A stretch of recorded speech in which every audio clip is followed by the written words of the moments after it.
It should be a crime to be this fine. I mean, who but my parents to thank?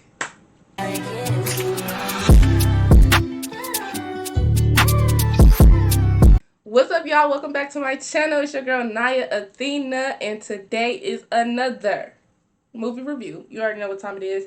We are reviewing an old classic. Not really that old, but to me, I mean, it's old. It's not new, but I never seen the whole thing. We are reviewing Get Out. I had always seen, like, I knew what happened in Get Out, like, I knew the plot or whatever, but I never watched it fully through.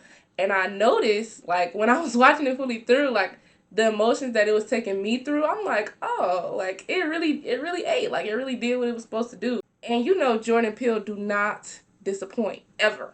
So, you know, you already know this about to be a good review, because, like, be for real. So when I was watching it, I was just like noting stuff as I was watching it because I'm like, let me like get out my first initial thoughts, and then I did more research on the stuff that like I wanted to research on. So when I was looking, first of all, the movie starts out, I'm not gonna lie, when the movie started out, it was a little cringe. Like the script was a little cringe, but maybe they did that on purpose just to like get that, you know, run around out the way, because it was a little cringe. But all I'm gonna say is Daniel Kaluuya always carries probably the best combination Jordan Peele film with Daniel Kaluuya starring. Best combination. Wrap it up. Like, he carries. So he definitely carried that first half, because the first half, you had me in the first half, like, you know what I'm saying, but like not. So, like, you know, it was cool though. It was cringy, but you know, he did his thing. And then, like, I feel like, let's talk about the jump scares, because at the end of the day, it is like kind of thriller, like thriller horror or whatever. The jump scares was so good. Like, they were good, but they was corny. And it was like, it's kind of crazy because it was so corny that it was good. Because you just like, what? Like, it was like random, like, what? But it got me though. I ain't gonna sit up here and act like it ain't get me though. Like, you know what I'm saying? Like, he did what he was doing. He knew what he was doing. Like, no matter how random it may have been, but it all made sense in the end too. So I can't be mad at that. The main character, okay, I think the main character's name was Chris, right? That's Daniel Kaluuya. Yeah. So I feel like when I was first watching it, I was like, dang, like he was dumb to stay that long, because as soon as he got there, like the dad was on BS. Like, how do you not see that there's an auction going on? Like, you know what I'm saying? As soon as he got there, it was some crazy stuff. But when I think about it, like why he didn't leave immediately, it all makes sense. Because if y'all watch the movie, or if you haven't watched the movie, I encourage you to go watch the movie and like see for yourself. But like, when you watch the movie, as soon as they get on that road to be there, they hit the deer, and the deer triggers something within him, because you know his mom was killed in a hit and run, so they just hit a deer, like, you know what I'm saying? And that might have been the first step of the hypnotism. That's what I really think, because at the end of the day, like, it was a mental battle, and I feel like they did that on purpose. Like, I feel like they put that deer for him to hit, because that was the first trigger, and that was what had control over him.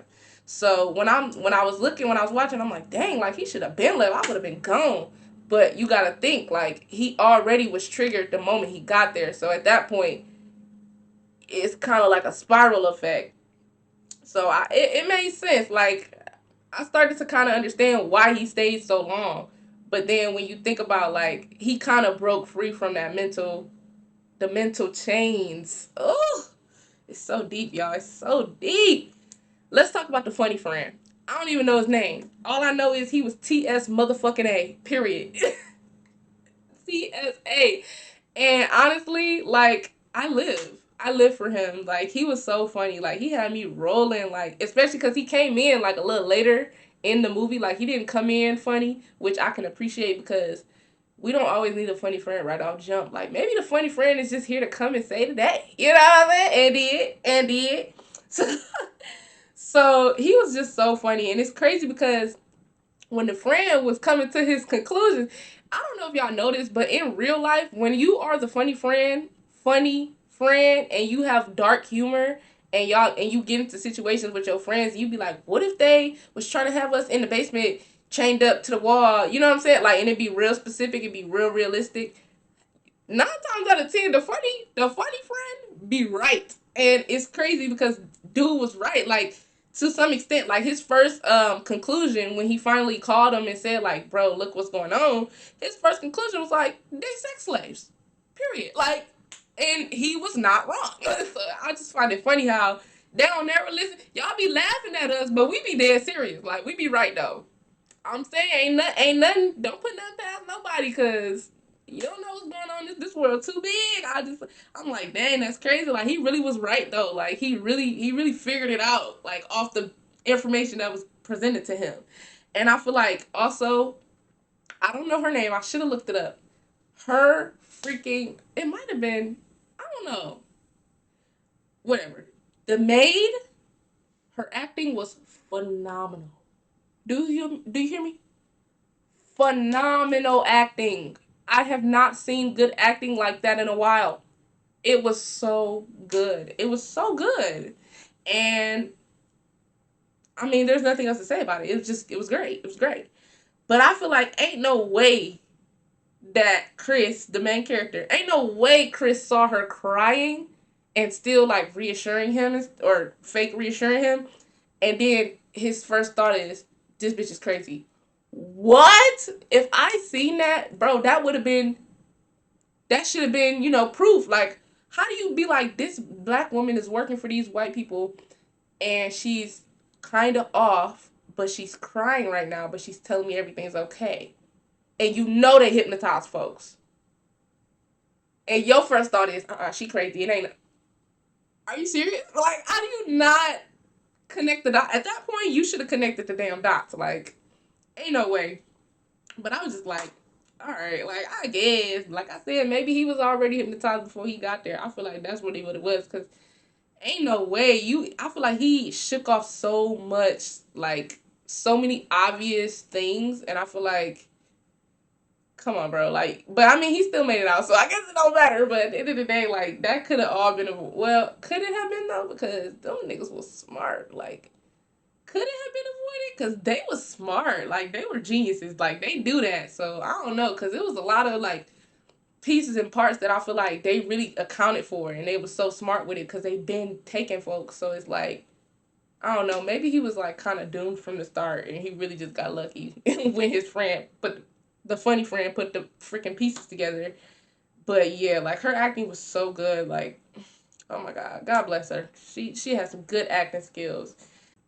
Bro, the moment when they said the title of the movie in the script, Get Out, when he took a picture of the dude and it like snapped him out of his sunken place, and he said, "Get out, get out, get." That was so real because the way that he acted it out, like when he said "get out," like the first time he was like, I you could tell the first time when he snapped out of it, like, okay, what's the first thing what do I need to say that's so important right now that I'm never gonna get another chance to say, right? He said, "Get out." But the second time he said it, you could hear like it was sounding like it was coming from like a brother or like a somebody you love. Like, bro, get out. Like, you know what I'm saying? Before it's too late. Like, I don't know, like, I really pay attention to like how people act, and like, cause it's, the acting is really, it got to be real. It got to come from a certain place, and you could tell it came from like a genuine place when he was telling like, bro, get out, like, you know what I'm saying? But it was really deep. Like, if you watch it, if you really know acting and you really like know, like, especially like being black, like how he said it was just kind of like, dang, like, it was like a brother, like, bro, get out, please. Like, don't even worry about me, bro, just go, like, you know what I'm saying? Because he was already kind of gone. It's crazy, man. And so then, like, even with, bro, I think it's so wild how smart the girlfriend was at acting oblivious. And I think that was another thing, like, when you hear about certain cases about racial discrimination and whatnot, like, it's always a white girl acting oblivious. And she was so good at it. Like, she was too good at it because you acted oblivious up until the last second. And even when the friend had called her and was like, oh, like he was like, I'm about to record what you said. And then she like, twisted the conversation to where it's like, oh, okay, I already know. She was a genius. When he said she was a genius, she really was a genius, which is like scary because it's like, like she was too good, bro. She was too good. And then, yeah, like I said, the dad was creepy from the jump. Like, as soon as he opened his mouth, I would have been like, oh nah, bro, I'm going to the store. Like, I'm about family emergency. You know what I'm saying? Like, I gotta go. I'm gonna go get a Gatorade. You know what I'm saying? Like, I would not even unpack. Like, are you kidding me? Like, please, he was too creepy. Like, you could tell from. But I think he was the one. Was he the one finna get the transport or no? No, I think it was somebody else. Like, I think he did the surgery, but that was crazy. Like the way that he was talking to him, like, and then the brother, yeah, ain't no way, ain't nobody, ain't enough love in the world to have to deal with somebody's parents that are racist towards you. Cause at the end of the day, you gonna be black. Like, please, please go with that. And I think it was so funny when like when he was like telling his friend and he was like, leave, motherfucker, leave. The dude just didn't leave. So I feel like the reason why what was keeping him was like that hold on like his heart and like the stuff that he was going through mentally because leave. Like, you know what I'm saying? Like all of us looking at the screen was like, bro, leave. But like they obviously had already had that hold on him. They knew his weakness and the stuff that he had been through mentally. So it was like it sounds easier said than done, and that's how it is. And like when it's rather it be an abusive relationship, rather it be whatever, like people be like, just leave, just leave. Like people can't leave until they ready. They gotta mentally prepare for that stuff, and people don't be understanding that. Like, but I do feel like the funny friend was the best character, like hands down, best character. Obviously, because he saved the day, but also just the fact that like he did what he was supposed to do. Like, you don't usually see that in films where like the black funny friend is like really like on it. You know what I'm saying? Like, so I really appreciated that. I really appreciated that dynamic. Also, I think it was crazy. Like, remember when he was saying, I'm saying remember when, like y'all seen the movie, but I'm sure most people have. But if you haven't, like, you should definitely watch it. But remember when he was telling the police, like, look, my dude, like, especially when, cause mind you, the police are black too. So he like, look, they got our dude, like, they got our other dude, but he look different now. Like, he would just come to him like man to man, and they laughed at him. Bro, when they laughed at him, I feel like that was more like, that was to portray the stereotype that us black people have where it's like, we laugh to keep from crying. You know what I'm saying? Because it's like, when, like, I remember, like, when I was younger, we used to like I remember going to this like basketball game with like my black friends that I cheer with, and like we was talking about the school, and I guess the school was mad racist, and we was just cracking jokes like they finna do this, that, and the fourth to us. Like, bro, what the heck? Like, you know what I'm saying? We was just cracking jokes. And our coach was white, and she got mad at us. She was like, "That's not funny." And I was just like, "It's not funny, but we gotta laugh, bro. Like, well, what are we gonna do?" Like, cause if something really pop off, like then we gotta deal with it. But it's like we laugh at it to keep from crying, because it's like if you really think about all of the stuff that black people have to go through, especially black women, like it's a lot of trauma, and it's like what better way to deal with it than to just laugh about it and learn from it? You know what I'm saying? So I think that was a really interesting depiction of like the police officers in charge that really could do something about it, but they too busy not healing from it, not like not taking it serious and stuff, because it's so much serious stuff that we deal with. It's like, dang, like I gotta laugh or else I'm gonna go over the edge. You know what I'm saying? So I think that was very interesting, because even I was laughing. I'm like, dang, like it was kind of humor in the movie. So like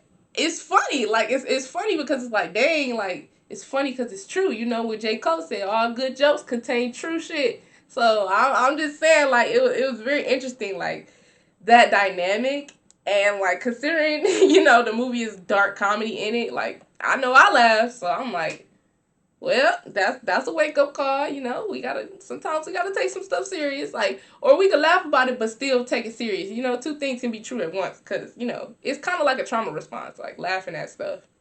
I say, for me at least, like for a lot of us that deal with everyday Black people struggles, I think it's a coping mechanism and it's a trauma response to laugh. But like, also, let's talk about the scientific explanation behind what they were really doing to these people. Like, they were pretty much implanting the part of your brain. Mind you, I'm not a scientist, but they were implanting the part of your brain that is you, and like basically using these Black people as hosts. That was so crazy to me. Like, that's actually terrifying to think about. But like, I'm sure there's a scientific way to explain why that isn't possible. But like, when you are just a viewer and you really don't know, that is terrifying to think about, because I was talking to somebody and I'm like, okay, like, that is that possible? Like, is that possible? And they're like, yeah, like astral projection. Astral projection. Y'all not hearing me though. Astral projection. When people jump out of their body, their souls jump out of their bodies and jump to different parts of the world, or like when you talk about like not even just astral projection, but just like when you talk about AI and like how they're trying to take people's likeness and image and likeness and put it into AI and robots so that they live forever. Bro, it's all like, I'm telling you, like, the stuff they put in these movies do not be all fiction. Like, I'm telling you right now, because ain't no way. Like, I'm just like, dang, like, that's deep. Like, that's really deep when you think about it. It's really possible. It's just not in the way that you think. Like, it's in a way where it's like kind of unbelievable, but it's been in the media so long, it's like you kind of used to it, and it's scary. Y'all better pay attention. I'm just saying, they ain't doing it for no reason. Everything they do is for a reason. Everything is purposeful. Understand that and remember that. Always keep that in mind. Um, theorists will say, that they're trying to tell us that Black people are the strongest people and they have the strongest genes and melanated superpowers. And honestly, I can't say that I don't agree with those theories. Like, let me just find out. We just hot out here. Like, they really love us. They love to hate us. You know what I'm saying? But they want to be us. That's all I'm saying. That's all I'm saying. But yeah, like, stuff like got super intense at the end, like super fast, which, I mean, it was inevitable. Like, they literally had a silent auction for this man. Also, let's talk about the auction. Isn't it crazy how the dude that the Chris was like actually open to talking to bought him, literally bought him, because he was like a photographer or he had a gallery or something. It's so crazy. Mind you, the dude was like, mind you, Chris take pictures, and the dude was like, I have a gallery. He's like, oh, you have a gallery? Like, let me get in with you, type, like, or let me talk to you, because I'm like, we have that in common. Whole time this dude probably finna take all his like work and like pretty much exploit it and use it for his own, like, because that's what they do, you know what I'm saying? But like, I just thought that was so crazy. My last thing though, I just found it so freaking, like, what's a bug in here, I just find it so ironic how when he was like about to make the decision to like take her out the game because of all the that she had done, like, as he was getting ready to do it, you could see her smile. You know what I'm saying? Because she knew, like, as the police car was pulling up, she heard them sirens and she knew, like, and so that's when he, like actually was like, oh, let me chill, you know what I'm saying? Whole time it's the friend coming through. I mean, I just feel like that's a great plot. Like, it's a way to do things, and Jordan Peele gonna do it for me every time. So, that's pretty much my review on Get Out. I probably should have watched it earlier, but hey, I watched it and I'm reviewing it and I love it. So I didn't expect anything less. Thank you for watching. Make sure you like, comment, share, subscribe, tell a friend and tell a friend. And I will see y'all in the next one. Peace.